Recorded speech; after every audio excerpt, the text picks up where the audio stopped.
Hello? What are you doing down there? It's time for the filter. Come on, let's go. Hello, and welcome to this week's edition of The Filter. 3 really nice stories for you this week, but before I go any further, I just need to remind you, I'm not going to give you the links to the stories in the show notes for this podcast or the video description for this video, depending on how you're looking at it. The only way to get the links to the articles I'm going to talk about is to subscribe to The Filter. And you can do that by going to yeseo.io/The Filter. Story number 1. Well, not really a story so much as a guide. When I was first learning to write many years ago, every bit of advice I read started off by saying, write from the heart, write what you know, write what you're passionate about. Incidentally, the same thing goes for public speaking. And that's absolutely true. That is good advice. But if you want to rank, you also need to sketch out how your article is going to play out.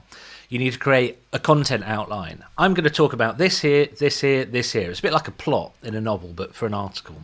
This is particularly important since Google's been rolling out its helpful content update. I shouldn't do that because it is kind of helpful. So here's a really nice guide. There you go. Brilliant. Just read it. It's all nice and clear. You don't need to understand anything technical before you click that link. It's just a very useful thing to see.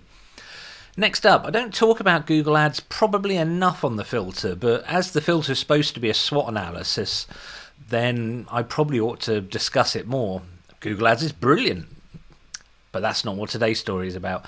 Today's story is about something called ad hijacking, which it does happen. And if you're paying any money at all for Google Ads, you probably ought to have a look at this article. It's something to be aware of.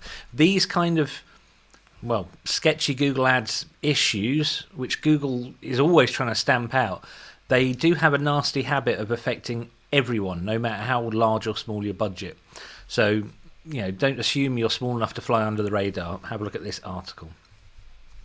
Finally, I'm including what may be a negative article, but there are some people in SEO who are quite amused by this.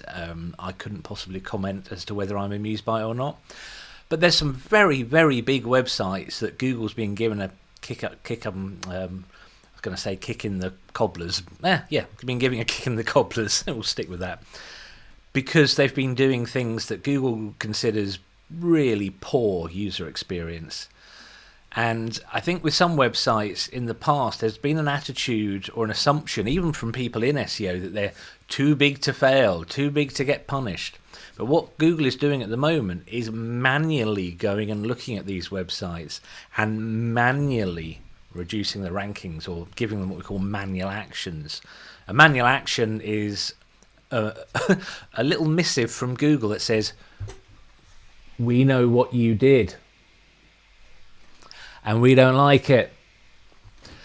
I've said before when talking about manual actions that they don't just come out of the blue. If you get a manual action, then you probably know you've been doing something that Google isn't going to be too keen on. So, good article though. It's just interesting that Google really has like the cricket bat of righteous justice at the moment, which is slightly scary. But we have to remember that Google is not the only traffic source. It's just currently quite a really good one. Especially if you do SEO, which you will do excellently if you carry on subscribing to the filter. So there you go. There's this week's edition. Thank you for listening. Thank you for watching. Please like, subscribe, and tell your mum. Bye.